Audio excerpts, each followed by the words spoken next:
நேற்று நான் ஈரோட்டுக்கு வந்தவுடனே இந்த மாவட்டத்தில் நடந்து கொண்டிருக்கக்கூடிய பணிகள் என்னென்ன என்பதை ஆய்வு செய்வதோடு மாவட்ட ஆட்சியருடன் பல்வேறு நலத்திட்டங்கள் குறித்து ஆய்வு செஞ்சேன். அது மட்டுமல்ல, இன்றைய நாளேடுகள் நீங்க பாத்தீங்கன்னா தெரியும், முதல்வரின் கவனத்துக்கு சில பிரச்சனைகள் தலைப்பு போட்டு அதுல கட்டுரையாக எழுதியிருந்தாங்க. அதை இப்போ மாவட்ட ஆட்சியிடம் கொடுத்து கவனிக்க சொல்லி இருக்கிறேன். இப்படி தொடர்ந்து ஆய்வு பணிகள் ஈடுபட்டு மக்களுக்கான நலத்திட்டங்களை செயல்படுத்திட்டு வரோம். நேற்று நடந்த ஆய்வு கூட்டத்தில் நம்ம அரசோட நலத்திட்டங்களை பயனடையக்கூடிய தகவல்களையும் மாவட்ட ஆட்சியிடம் வாங்கி பார்த்தேன். அந்த தகவல் எனக்கு பெருமையாகவும் மலைப்பாகவும் உண்டாச்சு, ஆச்சரியமா இருந்துச்சு. இவ்வளவு செஞ்சிருக்கிறோமா? நம்ம திராவிட மாநில அரசுடைய முத்தாய்ப்பு திட்டம் கூட கேட்டு அவைகளெல்லாம் நான் முழுமையா சொல்ல நேரம் இல்லை. டேட்டாவோட மட்டும் சுருக்கமா உங்ககிட்ட நான் பகிர்ந்துக்க விரும்புகிறேன்.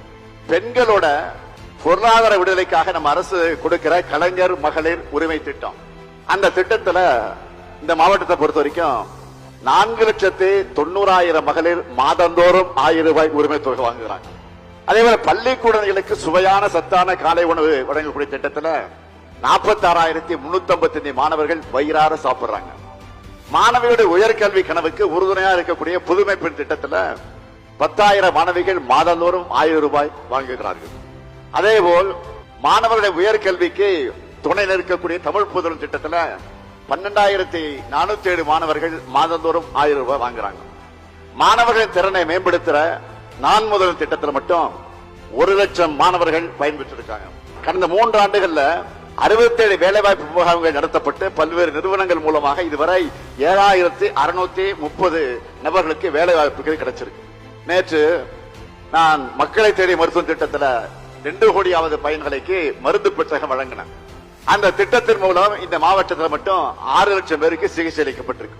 அது மட்டுமல்ல, மாவட்டம் முழுவதும் 39,762 பேருக்கு வீட்டுமனை பட்டாக்கள் வழங்கப்பட்டிருக்கு. அண்ணல் அம்பேத்கர் தொழில் முன்னோடிகள் திட்டத்தில் 1,528 பேருக்கு வங்கி கடன் வழங்கப்பட்டிருக்கு.